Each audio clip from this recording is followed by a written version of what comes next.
Welcome to 360 Tamil. இன்னைக்கு இந்த வீடியோல நம்ம எந்த படத்தோட எக்ஸ்பிளனேஷன் பத்தி பார்க்க போறோம்னா, பெங்காலில 2021ல வெளியான அலோகிக் அப்படின்ற படத்தை பத்தி தான் பார்க்க போறோம். இது ஒரு பக்காவான ஹாரர் த்ரில்லர் படம்னு சொல்லலாம்.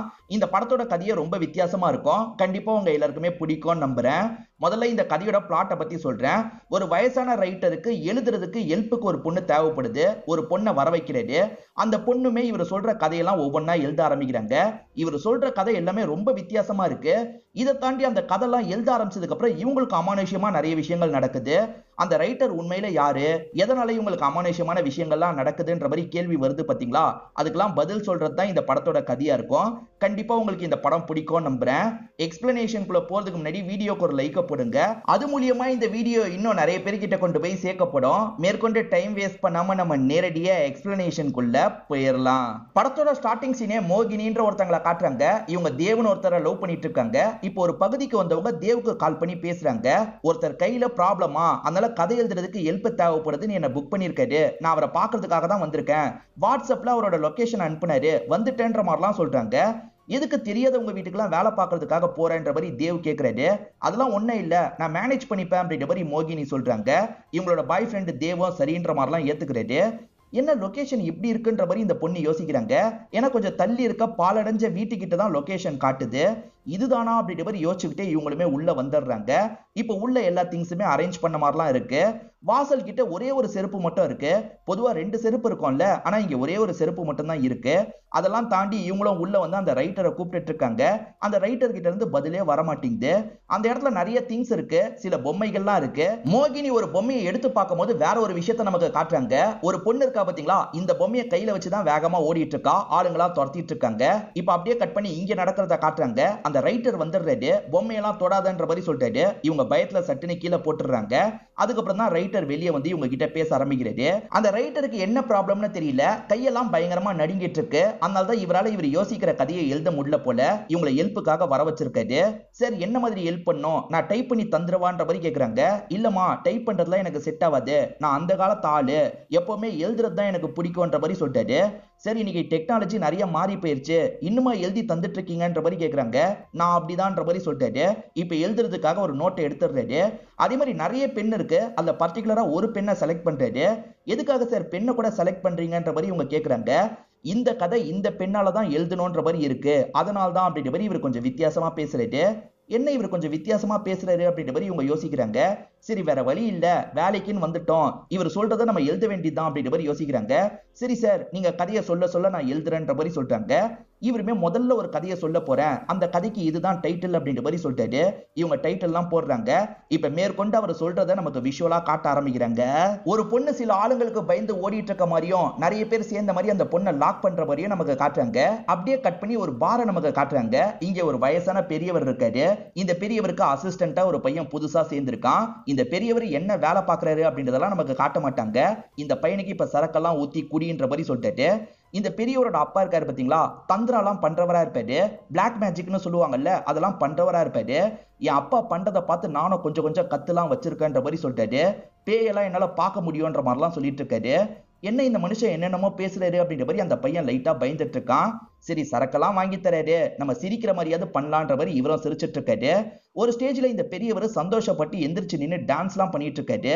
பார்ல இந்த மாதிரி டான்ஸ் பண்ணா மத்தவங்களுக்கு டிஸ்டர்பன்ஸா இருக்கும்ல, அதனால இந்த பாரோட ஓனர் இந்த இடத்துக்கு வந்துடுறாரு. இங்கெல்லாம் இந்த மாதிரி டான்ஸ் பண்ணக்கூடாது, முதல்ல 2 பேருமே வெளியே கிளம்புங்க அப்படின்ற மாதிரி சொல்லிட்டாரு. சரி, கிளம்புறோன்ற மாதிரி இவங்க 2 பேருமே அங்க இருந்து கிளம்ப ஆரம்பிக்கிறாங்க. இப்ப பேசிக்கிட்டே 2 பேர் நடந்து வந்துட்டு இருக்காங்க. அங்க ஒரு டீ கடையை பாக்குறாங்க. ஒரு டீயை போட்டுட்டு போலான்ற மாதிரி யோசிக்கிறாங்க. அப்பதான் இந்த பெரியவர் திரும்பி அங்க இருக்க ஒரு இடத்த பாக்குறாரு. விலை மாதுகள்லாம் இருப்பாங்கல்ல, அந்த மாதிரி ஒரு விடுதியா தான் இருக்கும். அதை இவர் பார்த்துட்டு இருக்கிறத பக்கத்துல இருக்க வேற ஒரு நபர் கவனிக்கிறாரு. என்ன பெருசு, போய் ஒன்னா இருக்கணும்னு நினைக்கிறீங்களா, நான் தான் ஏஜென்ட், எதுனால என்கிட்ட சொல்லுங்கன்ற மாதிரிலாம் கேக்குறாரு. என் லைஃப்ல நிறைய பார்த்துட்டேன், இவனுக்கு ஏதாவது ஒரு பொண்ணை பார்க்கணும்ன்ற மாதிரி இந்த அங்கிள் சொல்றாரு. இப்ப 2 பேருமே சேர்ந்த மாதிரி அந்த இடத்துக்கு வந்துடுறாங்க. இப்ப அங்கிள் இருக்காருல, எந்த பொண்ணை செலக்ட் பண்ணலாம்னு யோசிக்கிறாரு. அதாவது இந்த அங்கிளும் ஒன்னா இருக்கிறதுக்கு முடிவு பண்ணிருக்காரு. இப்போ ஒரு லேடியை இவருக்கு ரொம்ப பிடிச்சிருக்கு, இந்த லேடி தான் எனக்கு வேணும்ன்ற மாதிரி சொல்லிட்டாரு. சரி, அந்த பையனுக்கு பார்த்து பண்ணி கொடுன்ற மாதிரி இங்க இருந்து ரூம்குள்ள போயிடுறாரு. இப்ப புரோக்கரா அந்த பையன் கிட்ட பேசலாம் திரும்புறாரு. அந்த இடத்துல பார்த்தா அந்த பையன் காணாம போயிடுறான். இங்க ஒரு பையன் நின்னுட்டு இருந்தானே எங்கன்ற மாதிரி மத்த லேடிஸ் கிட்ட கேக்குறாரு. இல்லையே, நாங்க கவனிக்கலன்ற மாதிரி சொல்லிட்டாங்க. அச்சச்சோ, கிளம்பிட்டான் போல அப்படின்ற மாதிரி இவர் யோசிக்கிறாரு. இப்ப பெரியவர் வந்திருக்க ரூம் நமக்கு காட்டுறாங்க. இங்க இருக்க லேடி கிட்ட தொணன்னு இவர் பேசிக்கிட்டே இருக்காரு. இப்பதான் அந்த பையன் எங்கன்னு காட்டுறாங்க. அவன் ஒரு ரூம்குள்ளேயே வந்துட்டான் போல. இந்த ரூம்ல இருக்க பொண்ணோட பேரு மாயா அப்படின்றது. இந்த பொண்ணுக்கு 18 வயசு கூட ஆன மாதிரி தெரியல. கையில ஒரு பொம்மையை வச்சிருக்கா. மோகினி ஒரு பொம்மையை கீழே போட்டாங்கல்ல, அந்த பொம்மையை தான் கையில வச்சிருக்கா. அதே மாதிரி இவ்வளவுதான் துரத்துன மாதிரி காமிச்சிருப்பாங்க. இந்த பெரியவருக்கு பிளாக் மேஜிக்லாம் பண்ண தெரியும்ல, அதை பத்தி இந்த லேடி கிட்டயும் சொல்லிட்டு இருக்காரு. யோ, அதெல்லாம் தெரிஞ்சு நான் என்னையா பண்ண போறேன், நீ வந்த வேலையை மட்டும் பாரு அப்படின்ற மாதிரிலாம் சலிப்பா சொல்றாங்க. சரி ஆரம்பிச்சிடலாம் அப்படின்ற மாதிரி இவர் ட்ரெஸ் எல்லாம் கலட்டுறாரு. இவங்க 2 பேரும் இந்த இடத்துல ஒண்ணு மண்ணா இருந்துட்டு இருக்க மாதிரி நமக்கு காட்டுறாங்க. ஆக்சுவலா இந்த பையனுக்கு இதெல்லாம் ரொம்ப புதுசா இருக்கும். நீ பார்க்க ரொம்ப சின்ன பொண்ணா தெரியற, நீ முதல்ல மேஜர் தானா அப்படின்ற மாதிரி கேக்குறாரு. மேஜர் இல்ல, மைனர் தான் அப்படின்ற மாதிரி இவங்க சொல்றாங்க. அப்ப நீ எப்படி இந்த இடத்துக்கு வந்தன்னு கேக்குறாரு. ஆளுங்கெல்லாம் துரத்துனது இவங்க மைண்டுக்குள்ள ஓடிட்டு இருக்கு. அதை பத்தி எல்லாம் இவர்கிட்ட சொல்ல மாட்டாங்க. என்ன பண்றது, என் விதின்ற மாதிரி சொல்றாங்க. இவர் கொஞ்சம் கூச்சப்படுறதுனால கண்ணெல்லாம் மூடிடுறாங்க. கண்ணை மூடிட்டு இவர்கிட்ட ரொமான்ஸ் எல்லாம் பண்ண ஆரம்பிக்கிறாங்க. இந்த பெரியவர் டயர்டா படுத்துட்டு இருக்காரு. அப்பதான் பக்கத்து ரூம்ல இருந்து சவுண்ட் கேக்குது. என்ன மாயா ரூம்ல இருந்து சவுண்ட் கேக்குது அப்படின்ற மாதிரி இந்த லேடி சொல்றாங்க. மாயா யாருன்ற மாதிரி கேக்குறாரு. செத்து போன பொண்ணுன்ற மாதிரிலாம் இந்த லேடி சொல்றாங்க. இந்த பையன் கண்ணை மூடிட்டு இருக்கும் போது மாயா இருக்காங்கல்ல, கொஞ்சம் கொஞ்சமா டீஸ் பண்ற மாதிரிலாம் பண்ணிட்டு இருக்காங்க. திடீர்னு இவனோட மூஞ்சில ரத்தம்லாம் சொட்டிட்டு இருக்கு. என்ன ரத்தம் சொட்டுதுன்ற மாதிரி நிமிந்து பாக்குறான். பார்த்தா மாயா இந்த இடத்துல தூக்குல தொங்கிட்டு இருக்க மாதிரி தொங்கிட்டு இருக்காங்க. உண்மை என்ன தெரியுமா, ஆளுங்க ஃபோர்ஸ் பண்ணி தான் மாயாவை இந்த இடத்துக்கு கூட்டு வந்திருப்பாங்க. அப்படி வந்த மாயாவால இந்த இடத்துல இருக்க முடியல. மாயா தூக்கு போட்டு இந்த இடத்துல இறந்து போயிருப்பாங்க. அதுக்கப்புறம் இங்க கஸ்டமரா வராங்க பாத்தீங்களா, அவங்க கிட்ட எல்லாம் பயம்புத்துற மாதிரி இவங்க பண்ணுவாங்க. அப்படிதான் இந்த பையன் கிட்டயும் பயம்புத்துற மாதிரி பண்ணிட்டு இருக்காங்க போல. இத பாக்குற இந்த பையன் செம்மையா பயப்படுறான். இந்த கதையே ரொம்ப வியர்டா இருக்குல்ல. இந்த கதையை எழுதி முடிச்ச ஹீரோயின் இருக்காங்கல்ல, தம் அடிக்கிற மாதிரி கீழே இறங்கி வந்துடுறாங்க. பக்கத்துல இருக்க டீ கடையில தான் இவங்க தம் எல்லாம் அடிச்சிட்டு இருக்காங்க. அப்ப இந்த டீ கடையில வேலை பாக்குற பையன் இருக்கான்ல, வேக வேகமா ஓடி வரான். இருட்ட பார்த்து பயந்துதான் இந்த இடத்துக்கு வேக வேகமா ஓடி வரான் போல. இவன் வர வேகத்துல டீ கிளாஸ் எல்லாம் உடைச்சிட்டு வந்திருப்பான். இப்ப பெரியவருமே டீ கிளாஸ் எல்லாம் எங்கன்னு கேக்குறாரு. அந்த டீ கிளாஸ் எல்லாம் பயத்துல நான் ஓடி வரும்போது கீழே விழுந்து உடஞ்சிருச்சு அப்படின்ற மாதிரி சொல்றான். இதை கேட்கிற இவருமே பயங்கரமா டென்ஷன் ஆயிருக்காரு. பயத்துல ஓடி வரும்போது கூட நீ மட்டும் நல்லா தானே வந்த, அது எப்படி கிளாஸை மட்டும் உடச்சிட்டு வருவ அப்படின்ற மாதிரி இந்த பையனை போட்டு பலார்னு அறையிறாரு. இதை பாக்குற இவங்களுக்கு ஒரு மாதிரி அப்செட் ஆகுது. இவங்க இருக்காங்கல்ல, இந்தாங்க காசை புடிங்கன்ற மாதிரி சலிப்பா தந்துட்டு கிளம்புறாங்க. வீட்டுக்கு வந்த மோகினி அந்த கதையை பத்தியே யோசிச்சுட்டு இருக்காங்க. அப்ப திடீர்னு பார்த்தா பின்னாடி யாரோ தொங்குற மாதிரி கண்ணாடியில இவங்களுக்கு தெரியுது. இவங்க செம்மையா பயந்துடுறாங்க. அதுக்கப்புறம் நல்லா பார்க்கும்போது பின்னாடி யாருமே இல்லைன்னு தெரிய வருது. அந்த கதையை படிச்சதுனால தான் இந்த மாதிரிலாம் தோணுது போல. தேவையில்லாம நம்ம தான் பயப்படுறோம் அப்படின்ற மாதிரி லைட்டா சிரிச்சுட்டுலாம் இருக்காங்க. இப்ப இவங்களோட பாய் ஃப்ரெண்டு தேவுக்கு கால் பண்ணி பேசுறாங்க. புதுசா வேலைக்காக போனியே, அந்த இடம் எப்படி இருந்தது அப்படின்ற மாதிரிலாம் கேட்கறாரு. நல்லா தான் இருந்தது, ஆனா அந்த பெரியவர் சொன்ன கதைலாம் ரொம்ப வித்தியாசமா இருந்தது அப்படின்ற மாதிரி இவங்க சொல்லிட்டு இருக்காங்க. இவங்க வீட்டுல இப்ப கரண்ட் இல்ல போல. நிறைய கேண்டில் எல்லாம் ஏத்தி வைக்கலான்ற மாதிரி ஒவ்வொரு இடமா இவங்க கேண்டில ஏத்தி வச்சிட்டு இருக்காங்க. அப்பன்னு பார்த்து ஒரு பாட்டி வீல் சேர்ல போற மாதிரி இவங்க கண்ணுக்கு தெரியுது. இவங்க பார்த்து செம்மையா பயந்துடுறாங்க. இப்ப மறுநாள் இவங்களுமே அந்த ரைட்டரை பார்த்து பேசுறதுக்காக வீட்டுக்கு வந்துடுறாங்க. இப்ப ரைட்டர் கிட்ட பேசிட்டு இருக்கும் போது நேத்து நைட்டு பார்த்தா அதே லேடியை பாக்குறாங்க. ஒரு ரூம்குள்ள இருந்து தான் பாக்குறாங்க. இப்ப ரைட்டர் கிட்ட சொல்லும் போது வேகமா ரூம்குள்ள போயிடுறாங்க. அந்த ரூம்ல வீல் சேர்ல யாரோ இருக்காங்களே, யாருன்ற மாதிரி ரைட்டர் கிட்ட இவங்க கேக்குறாங்க. அதுவா, என்னோட ஒய்ஃப்ன்ற மாதிரி சொல்லிட்டாரு. உடம்பு முடியல, அதிகம் வீட்டை விட்டு வெளியெல்லாம் வரமாட்டான்ற மாதிரி சொல்லிட்டாரு. இந்த லேடியை பாக்குறதுக்கு முன்னாடியே எப்படி நம்ம வீட்டுல வச்சு நம்ம கற்பனை பண்ணோன்ற மாதிரிலாம் இவங்க யோசிச்சுட்டு இருக்காங்க. சரி, 2வது கதையை சொல்லவான்னு கேக்குறாரு. சொல்லுங்கன்ற மாதிரி இவங்களும் எழுத ஆரம்பிக்கிறாங்க. நமக்குமே விஷுவலா அந்த கதையை காட்டுறாங்க. ஒரு பெரிய டாக்டரை காட்டுறாங்க. இவர் இப்பெல்லாம் சரியா ஹாஸ்பிட்டலுக்கே போறது இல்ல. 3 மாசமா தான் இப்படி பண்ணிட்டு இருக்காரு. இவர் கூட சேர்ந்து குடிச்சிட்டு இருக்க ஃப்ரெண்ட் இருக்கார்ல, ஏன் மச்சான் இப்பெல்லாம் பண்ணிட்டு இருக்கன்ற மாதிரி கேக்குறாரு. அதுக்கு இந்த டாக்டர் சரியா பதில் சொல்ல மாட்டாரு. அப்பதான் டாக்டருக்கு போன் கால் வருது. இவரும் அட்டன் பண்ணி பேசுறாரு. ஏதோ ஒரு பகுதியில பேஷண்ட் சீரியஸான கண்டிஷன்ல இருக்காங்க போல, அதனால தான் இவரை கூப்பிடுறாங்க. மச்சான் நீயும் கூட வான்ற மாதிரி சொல்லிட்டாரு. இவரும் ஏத்துக்கிறாரு. 2 பேருமே மலையில கார்ல டிராவல் பண்றாங்க. ஒரு வழியா இவங்களுமே அந்த வீட்டுக்கு வந்து சேர்ந்துடுறாங்க. சரி, அந்த பேஷண்ட்டை பார்க்கலாம் அப்படின்ற மாதிரி இவருமே பார்க்கறதுக்காக வந்துடுறாரு. அந்த பேஷண்ட் கொஞ்சம் சீரியஸான கண்டிஷன்ல இருக்க மாதிரி தான் இருக்கு. ஒய்ஃப் அந்த இடத்துல அழுதுட்டு இருக்காங்க. இந்த டாக்டர் இருக்காரு பாத்தீங்களா, பக்கத்துல போய் கூட செக் பண்ண மாட்டாரு. லாங்ல இருந்தே பாக்குறாரு. இவரை காப்பாற்ற முடியாது, இவர் எப்படியும் சீக்கிரமா செத்து போயிடுவாரு அப்படின்ற மாதிரிலாம் அந்த ஃபேமிலி கிட்ட சொல்லிடுறாரு. ஏற்கனவே அழுதுட்டு இருந்தவங்க இன்னும் அதிகமா அழ ஆரம்பிச்சிடுறாங்க. இப்ப டாக்டரும் ஃப்ரெண்டை கூட்டிட்டு கிளம்ப ஆரம்பிக்கிறாரு. ஃப்ரெண்டுக்கு ஒண்ணு மட்டும் புரியல. நீ டாக்டரா இருந்தாலும் செக் பண்ணாதான்டா தெரியும், செக் பண்ணாமே எப்படா இந்த ஒரு விஷயத்த சொல்லுவன்ற மாதிரிலாம் கேக்குறாரு. அதே மாதிரி கடைசி 3 மாசமா உன்னோட ஆக்டிவிட்டி சரியில்லை, உனக்கு என்னதான் பிரச்சனைன்னு கேக்குறாரு. இப்ப டாக்டருமே இவரோட பிரச்சனையை சொல்ல ஆரம்பிக்கிறாரு. இவரை பொறுத்த வரைக்கும் பிஸியான டாக்டரா இருப்பாரு. ஒரே டைம்ல நிறைய பேஷண்ட் எல்லாம் அட்டென்ட் பண்ற மாதிரி நமக்கு காட்டுறாங்க. இங்க ஒரு பாட்டி இருப்பாங்க. இந்த பாட்டியோட வீட்டை சேர்ந்த எல்லாருமே இந்த பாட்டியை கழட்டி விட்டுறாங்க. இந்த பாட்டி ரொம்ப கஷ்டப்படுறாங்க. நீங்க கவலைப்படாதீங்கம்மா, நான் இருக்கேன்ற மாதிரிலாம் இவர் சொல்லிட்டாரு. உங்களுக்கு எந்த பிரச்சனைனாலும் என்ன கூப்பிடுங்க, நான் வருவேன்ற மாதிரிலாம் சொல்லிட்டாரு. நல்லபடியா உங்களுக்கு ட்ரீட்மெண்ட்லாம் கொடுக்குறாரு. இந்த டாக்டரால இந்த பாட்டிக்கே அட்டென்ஷன் கொடுக்க முடியாதுல்ல, அதனால மத்த பேஷண்ட்டை பிஸியா இவர் அட்டென்ட் பண்ணிட்டு இருக்காரு. ஆனா அந்த பாட்டி உங்களை கூப்பிடுறாங்க, அந்த பாட்டி உங்களை கூப்பிடுறாங்க அப்படின்ற மாதிரி நர்ஸுங்க சொல்லிக்கிட்டே இருப்பாங்க. இவர் நினைச்சா வரலாம், ஆனா இவர் இருக்கார்ல, நான் மத்த வேலையில பிஸியா இருக்கேன், இப்ப வர முடியாது, இப்ப வர முடியாதுன்னு தட்டி கழிக்கிறாரு. ஒரு ஸ்டேஜ்ல பார்த்தா அந்த பாட்டி இருக்காங்கல்ல, உடம்பு முடியாம இறந்து போயிடுறாங்க. சரி, அந்த பாட்டி இறந்தே போயிட்டாங்க அப்படின்ற மாதிரி ஆளுங்க சொல்றாங்க. அதுக்கப்புறம் தான் இவர் வராரு. உங்களுக்கு எப்ப உடம்பு முடியலனால என்ன கூப்பிடுங்கன்ற மாதிரிலாம் சொல்லியிருப்பாரு. ஆனா இவர் முன்கூட்டியே வர வாய்ப்பு கூட இருந்திருக்கும். அப்படி இருந்தும் வராம இருந்துட்டுமேன்னு யோசிக்கிறாரு. இந்த பாட்டியோட ஃபேமிலியை சேர்ந்தவங்க பாடியை கூட வாங்க விரும்பாம தான் இருப்பாங்க. அந்த பாட்டி நீங்க தான் இறுதி சடங்கு பண்ணணும்ன்ற மாதிரி கடைசியில சொன்னாங்க அப்படின்ற மாதிரி ஆளுங்க சொல்றாங்க.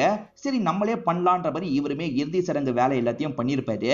அதுக்கப்புறத்துல இருந்து தான் பிரச்சனை ஆரம்பிச்சது அப்படின்ற மாதிரி ஃப்ரெண்டு கிட்ட சொல்லிட்டாரு. அதுக்கப்புறம் இவருக்கு என்ன ஆச்சுன்றதை நமக்கு காட்ட ஆரம்பிக்கிறாங்க. இவர் போற எந்த பேஷண்ட்டுமே பொழைக்க மாட்டாங்க. ஏன்னா இவர் போற இடத்துலலாம் அந்த பாட்டி நின்னுட்டு இருப்பாங்க. இப்போ ஒரு பேஷண்ட்டை பார்க்கறதுக்காக வந்தாரு பாத்தீங்களா, அந்த இடத்துல இவர் பேஷண்ட்டை செக் பண்ணாததுக்கு காரணம் அந்த இடத்துல அந்த பாட்டி நின்று இருப்பாங்க. நீ என்ன காப்பாத்துறதுக்காக வரல, யாரையும் காப்பாற்ற கூடாதுன்ற மாதிரி சிரிச்சிட்டு இருக்காங்க. இவர் யார் அட்டென்ட் பண்ண போனாலும் சரி, அவங்க சாக தான் செய்வாங்க. அதனால தான் இவர் முடிஞ்ச அளவுக்கு பேஷண்ட்டை அட்டென்ட் பண்ணாம இப்ப வீட்லயே இருக்க ஆரம்பிச்சிருப்பாரு. நான் வீட்ல இருக்கிறதுக்கு இதுதான் காரணம்ன்ற மாதிரிலாம் சொல்லிட்டாரு. இப்படி பேசிக்கிட்டே வந்துட்டு இருக்கும்போது குறுக்க யாரோ வந்துடுறாங்க போல. இவர் பயத்துல வண்டியை திருப்புறாரு. ஆக்சிடென்ட் ஆகிற மாதிரி காட்டுறாங்க. இதோட ரெண்டாவது கதையும் முடிஞ்சிரும். இப்ப மோகினி இவங்க வீட்ல தான் இருக்காங்க. இவங்களுக்கு பெயிண்ட் பண்றது பிடிக்கும், அந்த வேலையை தான் பண்ணிட்டு இருக்காங்க. அப்ப தேவம் கால் பண்ணி இவங்க கிட்ட பேசுறாரு. என்ன வேலை செட் ஆயிருச்சான்ற மாதிரி கேக்குறாரு. ஓரளவுக்கு செட் ஆயிருச்சு, ஆனா அந்த வேலைக்கு போனதுல இருந்து எனக்கு அமானுஷ்யமா சில விஷயங்கள் நடக்குது அப்படின்ற மாதிரிலாம் பாய் ஃப்ரெண்டு கிட்ட சொல்றாங்க. சரி, இப்ப டிராயிங் பண்ணலாம் அப்படின்ற மாதிரி இவங்களுமே ஒரு பொண்ணை டிராயிங் மாதிரிலாம் வரைஞ்சிட்டு இருக்காங்க. இப்படி வரைஞ்சிட்டு இருக்கும் போது இவங்க பின்னாடி யாரோ வர மாதிரி நமக்கு காட்டுறாங்க. கொஞ்சம் கொஞ்சமா நெருங்கி வராங்க. ஒரு ஸ்டேஜ்ல இவங்க முதுகுல கைய வைக்கிறாங்க. இவங்க சட்டுன்னு பயந்த மாதிரி திரும்புறாங்க. பயத்துல கத்தலாம் செஞ்சிருப்பாங்க. அதுக்கப்புறம் தான் இவங்க நீயான்ற மாதிரி கேக்குறாங்க. வேலைக்காரி தான் இந்த இடத்துக்கு வந்திருப்பா, நீ கதவெல்லாம் தட்ட மாட்டியான்ற மாதிரி கேக்குறாங்க.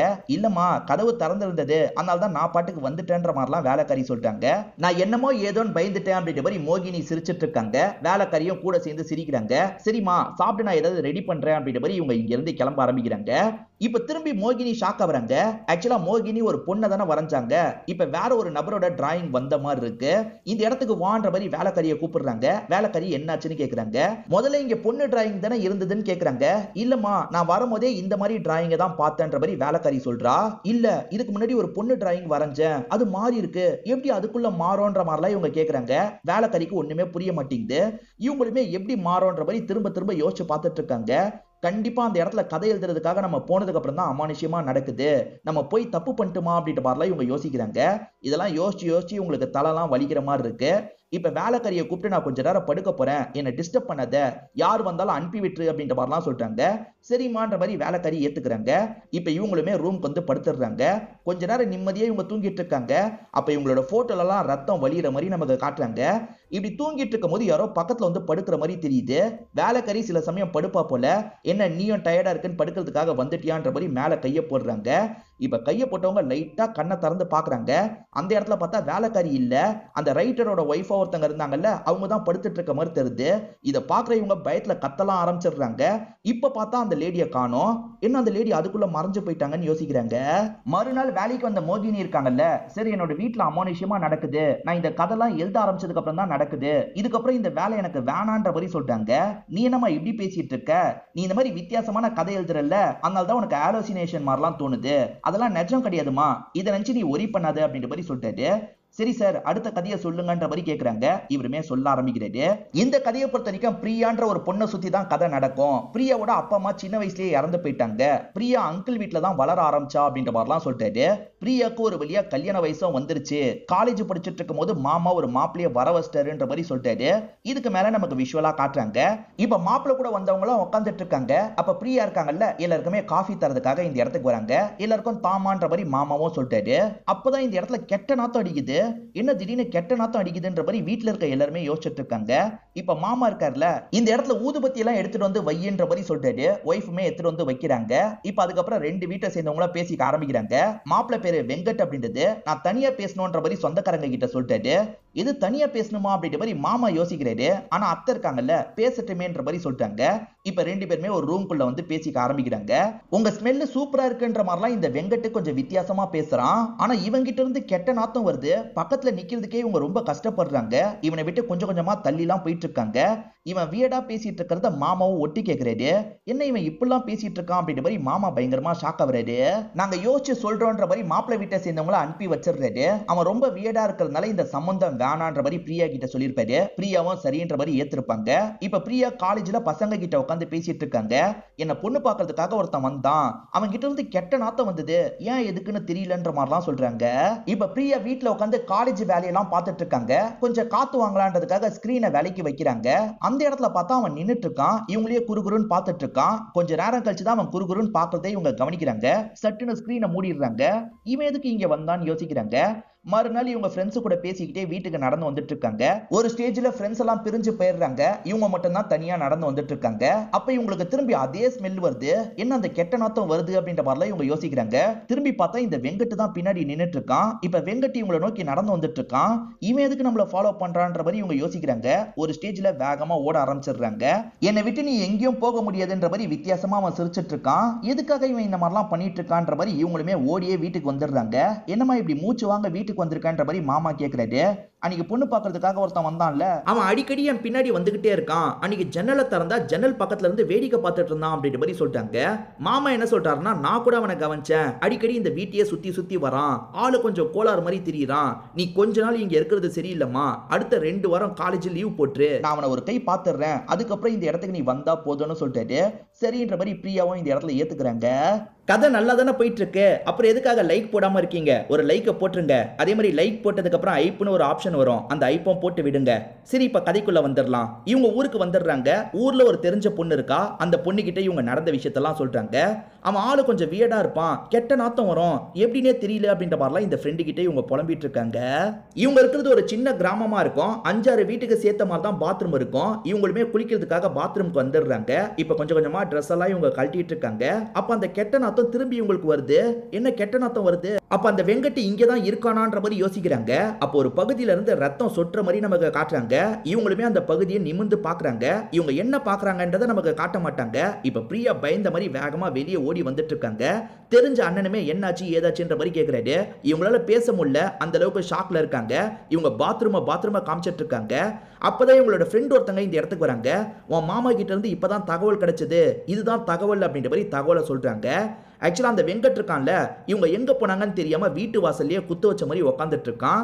அப்பதான் மாமா வெளியே போலான்றதுக்காக வராரு. அப்ப இவன் குத்து வச்சு உட்காந்துட்டு இருக்கிறத கவனிக்கிறாரு. இவனை ஏதாவது பண்ணணும் அப்படின்ற மாதிரி வீட்டுக்குள்ள போய் ஒரு கட்டை எடுத்துட்டு வராரு.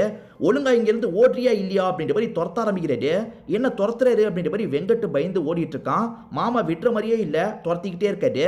இப்ப வெங்கட் இருக்கான் பாத்தீங்களா, ஒரு மார்க்கெட்டுக்குள்ள நுழையிறான். அங்க நிறைய பேர் மீனெல்லாம் வெட்டிட்டு இருக்காங்க. இவன் வேகமா ஓடி வரும்போது ஒரு கல்லுல தடிக்கி அங்க இருக்க கத்தியில போய் சொருவிடுறான். அந்த இடத்துல இறந்து போயிருப்பான். உன் மாமா துரத்திட்டு போனதுல தெரியாதனமா ஒரு இடத்துல போய் சொருவி இருக்கான், கழுத்து அருந்து இறந்து போயிருக்கான் அப்படின்ற மாதிரிலாம் இந்த ஃப்ரெண்டு சொல்லிட்டாங்க. இப்பதான் இவங்க என்ன பார்த்தாங்க அப்படின்றத நமக்கு காட்ட ஆரம்பிக்கிறாங்க. ஆக்சுவலா இவங்க ட்ரெஸ் எல்லாம் கழட்டிட்டு இருந்தாங்கல்ல, அப்ப மேல இருந்து ரத்தம் சொட்டி இருக்கும். என்னன்னு இவங்க பாக்குறதுக்காக நிமிர்ந்திருப்பாங்க. அந்த இடத்துல கழுத்துல ரத்தம் சொட்ட சொட்ட இவன் தான் உட்காந்துட்டு இருந்திருப்பான். அதை பார்த்து தான் இவங்க பயந்து வெளியே ஓடி வந்திருப்பாங்க. சோ செத்ததுக்கு அப்புறமும் இவங்களை விடக்கூடாதுன்ற மாதிரி துரத்திட்டு இருக்கான்ற மாதிரி நமக்கு காட்டுறாங்க. இப்ப மோகினி வீட்டுக்கெல்லாம் வந்துடுறாங்க. இவர்கிட்ட எதுக்காக தான் நம்ம கதை எழுதுறதுக்கு போகணுமோ தெரியல. இவர்கிட்ட கதை எழுதுறதுக்கு போனதுல இருந்து நமக்கு அமானுஷ்யமா நிறைய விஷயங்கள் நடக்குது அப்படின்ற மாதிரிலாம் வீட்டுல கொஞ்சம் அப்செட்டா இவங்க உட்காந்துட்டு இருக்காங்க. இப்ப பாய் ஃப்ரெண்டான தேவ் இருக்கார்ல, இவங்களுக்கு கால் பண்ணிட்டாரு. இவங்க போனை எடுக்கவே மாட்டாங்க. எதுக்காக இத்தனை வாட்டி கால் பண்ணி இவ போனை எடுக்காம இருக்கா, என்ன பிரச்சனையா இருக்கும்ன்ற மாதிரிலாம் யோசிக்கிறாரு. அந்த ரைட்டர் வீட்டுக்கு போனதுல இருந்து பிரச்சனை ஏற்பட்டதா கேர்ள் ஃப்ரெண்டு சொன்னாங்கல்ல, அதுவும் இவரோட மைண்டுக்குள்ள ஓடிட்டு இருக்கு. பாவம் கேர்ள் ஃப்ரெண்டுக்கு என்ன ஆச்சுன்னு தெரியல, என்ன எது நம்ம பார்க்கணும் அப்படின்ற மாதிரிலாம் இவர் யோசிச்சுட்டு இருக்காரு. இப்ப யாரோ கதவை தட்டுற மாதிரி சவுண்ட் கேக்குது. பாய் ஃப்ரெண்டு தான் வந்திருப்பாருன்னு நம்ம நினைப்போம். ஆனா பாய் ஃப்ரெண்டு வரல. ஏன்னா பாய் ஃப்ரெண்ட் இருக்காருல, அந்த ரைட்டரை பாக்குறதுக்கு போலான்ற மாதிரி யோசிச்சிருப்பாரு. இந்த ஏரியால தான் அந்த ரைட்டர் இருக்காருன்ற மாதிரி ஏற்கனவே கேர்ள் ஃப்ரெண்டு சொல்லியிருப்பாங்க. அதை வச்சுதான் அந்த ரைட்டரை தேடிட்டு இருக்காரு. இப்ப ஒவ்வொருத்தர்கிட்டயே விசாரிச்சுட்டு இருக்காரு. எல்லாருமே தெரியலன்ற மாதிரி சொல்லிட்டு இருக்காங்க. ஒரு நபர் எனக்கு தெரியும்ன்ற மாதிரி சொல்றாரு. என்ன சொல்றாருன்னு நமக்கு காட்ட மாட்டாங்க. அப்படியே கட் பண்ணி இந்த இடத்துல நமக்கு காட்டுறாங்க ரைட்டர் தான் இந்த இடத்துக்கு வந்திருப்பாரு. ரைட்டர் ஒரே ஒரு கதை மட்டும் எழுதணுமா, எழுதி தந்துரு அப்படின்ற மாதிரிலாம் கேட்குறாரு. இல்ல சார் எனக்கு பயமா இருக்கு வேணான்ற மாதிரிலாம் இவங்க சொல்றாங்க. அதுக்கு இந்த ரைட்டர் இருக்கார்ல, என்னால எழுத முடியலன்னு தானமா உன்கிட்ட கேட்கிறேன், இதுதான்மா கடைசி கதை, நான் சொல்றதை கேளுமா, எனக்காக எழுது அப்படின்ற மாதிரிலாம் இவர் கேட்கிறாரு. சரி கடைசி கதைன்னு சொல்றாரு, எழுத வேண்டியதான் அப்படின்ற மாதிரி இவங்களுமே ஏத்துக்கிறாங்க. சரி சொல்லுங்க சார் அப்படின்ற மாதிரி கேட்குறாங்க. இந்த கதையோட பேரு ஸ்லிப்பர் அப்படின்ற மாதிரி இவர் சொல்றதுக்கு ஆரம்பிக்கிறாரு. அப்படியே இந்த சீனை நமக்கு கட் பண்ணிடுறாங்க. இப்போ பாய் ஃப்ரெண்டு கேர்ள் ஃப்ரெண்டு சேர்ந்த மாதிரி ட்ரிப்புக்கு தான் வந்திருக்காங்க. நம்ம கண்டிப்பா இந்த ட்ரிப்புக்கு போய் தான் ஆகணுமான்ற மாதிரி இவங்க கேட்குறாங்க. கண்டிப்பா போய் தான் ஆகணும்ன்ற மாதிரி இவருமே சொல்லிட்டாரு. ரெண்டு பேருமே ஜாலியா தான் இந்த ட்ரிப்புக்கு வராங்க. எந்த பகுதிக்கு வந்திருக்காங்கன்னு எக்ஸாக்டா தெரியல. இவங்க ரெண்டு பேருமே பீச்ல சேர்ந்த மாதிரி விளையாடிட்டு இருக்காங்க. அதே மாதிரி பீச்ல ஜாலியா டைம் எல்லாம் ஸ்பெண்ட் பண்ணிட்டு இருக்காங்க. இவர் இருக்கார்ல, இங்க ஒரு கெஸ்ட் ஹவுஸை புக் பண்ணிருப்பாரு. அந்த கெஸ்ட் ஹவுஸ்க்கு போலான்ற மாதிரி ரெண்டு பேருமே உள்ள நுழைஞ்சிட்டு இருக்காங்க. அப்படி உள்ள வந்துட்டு இருக்கும் போது இவங்களும் ஒரு விஷயத்தை பார்த்து பயப்படுறாங்க. ஒரே ஒரு செருப்பு மட்டும் இருக்கு. ஏற்கனவே ஒரு ரப்பர் செருப்பை பார்த்தாங்கல்ல, அந்த மாதிரி ஒரு செருப்பு இருக்கிறத தான் பாக்குறாங்க. இங்க செருப்பு இருக்குன்ற மாதிரிலாம் பயப்படுறாங்க.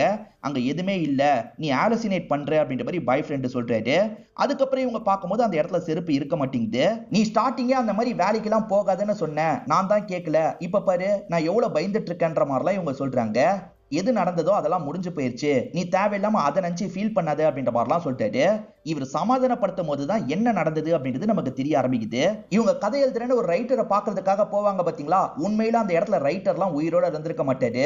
ஒரு 30 வருஷத்துக்கு முன்னாடியே அந்த ரைட்டரு, ஒய்ஃப், அந்த ரைட்டரோட பொண்ணுன்னு எல்லாருமே இறந்து போயிருப்பாங்க. பாய் ஃப்ரெண்ட் விசாரிக்கிறதுக்காக ஏரியாவுக்கு போகும்போது தான் இந்த விஷயம் தெரிஞ்சிருக்கும். ரைட்டர் வீட்டுல வந்து இவங்க கிட்ட கடைசி கதைன்ற மாதிரி எழுதிட்டு இருந்தாருல, உண்மையில அந்த இடத்துல ரைட்டர்லாம் இருந்திருக்க மாட்டாரு. இந்த பாய் ஃப்ரெண்ட் வீட்டுக்கு வந்து பார்க்கும்போது இவங்க தனியா தான் உட்காந்து எழுதிட்டு இருந்திருப்பாங்க. என்ன பண்ணிட்டு இருக்கன்னு கேக்குறாரு. கதை எழுதிட்டு இருக்கன்ற மாதிரி சொல்லிட்டாங்க. யாருமே உங்ககிட்ட சொல்றதுக்கு இல்ல, நீயா தான் கற்பனை பண்ணிட்டு இருக்க, புரிஞ்சுக்கோன்ற மாதிரிலாம் சொல்லிட்டாரு. இவங்க நம்பாம பேசுறாங்க.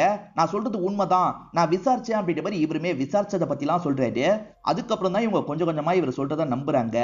அந்த ரைட்டர் எதனால செத்து போனாரு அப்படின்றது இப்பதான் நமக்கு தெரிய ஆரம்பிக்குது. அந்த ரைட்டருக்கு ஒரு 45-50 வயசு இருக்கும் போது ரைட்டர் எழுதுற எல்லா கதையும் ஃபிளாப் தான் ஆயிட்டு இருக்கும். அதே மாதிரி ஒய்ஃபுக்கும் உடம்பு சரியில்லாம போயிருக்கும். அதை நினைச்சு ரைட்டர் ரொம்ப சோகத்துல இருந்திருப்பாரு. பொண்ணு கிட்ட ஹெல்ப்லாம் கேட்டிருப்பாரு. ஆனா பொண்ணு இருக்காங்கல்ல, அப்பா உங்க கதை சரியான மொக்க கதைப்பா, நாளா சப்போர்ட் பண்ண மாட்டேன்ற மாதிரி பொண்ணு கிளம்பி போயிருப்பாங்க. இந்த கஷ்டத்துல இருந்த ரைட்டர் இருக்காரு பாத்தீங்களா, ஒய்ஃபை பீச்சுக்கு கூட்டு போயிருப்பாரு. ரெண்டு பேருமே தண்ணியில மூழ்கி இறந்து போயிருப்பாங்க. அதே மாதிரி அந்த பொண்ணு இருக்கால, கொஞ்ச நாள்ல அதே பீச்ல மூழ்கி இறந்து போயிருப்பா. எப்படின்றது தெரியல, போலீஸ் இப்படிதான் கேஸை க்ளோஸ் பண்ணிருக்காங்க அப்படின்ற மாதிரிலாம் பாய் ஃப்ரெண்ட் சொல்லிட்டாரு. இப்ப பிரசன்ட்லயும் அந்த விஷயத்தெல்லாம் இவர் சொல்லிட்டு இருக்காரு. இதெல்லாம் சொல்லிக்கிட்டே வந்த பாய் ஃப்ரெண்ட் குளிக்கிறதுக்காக தண்ணி கிட்ட போயிடுறாரு. இப்ப இவங்க மட்டும் தனியா நடந்து வந்துட்டு இருக்காங்க. சில விஷயங்களை யோசிக்கிறாங்க. ஆக்சுவலா கடைசியா ரைட்டர் வந்தாரு பாத்தீங்களா, இதுதான் உன்னோட கடைசி கதை, கவலைப்படாதன்னு சொல்லியிருப்பாரு. அதாவது இவங்களுக்கு கடைசி கதைன்ற மாதிரி சொல்லியிருப்பாரு. அதெல்லாம் யோசிச்சு பார்த்து இவங்க லைட்டா பயந்துட்டு இருக்காங்க. பாய் ஃப்ரெண்ட் கொஞ்சம் தள்ளி தானே போனாரு, ஆனா இப்ப பார்க்கும்போது பாய் ஃப்ரெண்ட் கண்ணுக்கு தெரிய மாட்டேங்கிறாரு. அதே மாதிரி இவங்க நடந்து வந்துட்டு இருக்க இடத்துல அந்த ரைட்டர் செத்து போன மாதிரி விழுந்து கிடக்குறாரு. தண்ணியில மூழ்கி செத்து போனா எப்படி இருக்குமோ அந்த மாதிரி தான் செத்து போயிருக்காரு. அதே மாதிரி தண்ணி இருக்குல்ல, இப்ப சட்டுன்னு இவங்களும் இழுக்க ஆரம்பிக்குது. இவங்க தண்ணிக்குள்ள சிக்கிக்க ஆரம்பிக்கிறாங்க. ஆக்சுவலா ரைட்டரும் ஒய்ஃபும் பொண்ணுனால தானே இறந்து போனாங்க. பொண்ணு மேல செம்ம கோவத்துல இருந்திருப்பாங்க. இவங்க இறந்து போனதுக்கு அப்புறம் பேயா வந்து பொண்ணு பீச்சுக்கு வரும்போது சாவடிச்சிருப்பாங்க. இப்ப பிரசன்ட்ல ஈரனை சாவடிச்சதும் இவங்களோட பேய் தான். அதாவது ஈரனை கொஞ்சம் கொஞ்சமா இவங்க கண்ட்ரோல் பண்ண ஆரம்பிச்சிருப்பாங்க. இப்ப கடைசியில ஈரனை இந்த இடத்துல சாவடிக்கிறாங்க. ஆனா வெளியே எப்படி தெரியும்னா, ஈரனே தண்ணிக்குள்ள விழுந்து தற்கொலை பண்ணிக்கிட்டாங்கன்ற மாதிரி தான் தெரியும். அப்படிதான் இவங்களை சாவடிச்சிருச்சு அப்படின்ற மாதிரி காமிச்சு நமக்கு படத்தை முடிக்கிறாங்க. கண்டிப்பா இந்த படத்தோட கதை உங்க எல்லாருக்குமே பிடிச்சிருக்கும் நம்புறேன். இந்த வீடியோ உங்களுக்கு பிடிச்சிருந்ததுன்னா லைக் பண்ணுங்க, கமெண்ட் பண்ணுங்க, மறக்காம 360 தமிழ் சேனலை சப்ஸ்கிரைப் பண்ணுங்க. தொடர்ச்சியா இந்த மாதிரி வீடியோக்கள் வந்துகிட்டே தான் இருக்கும்.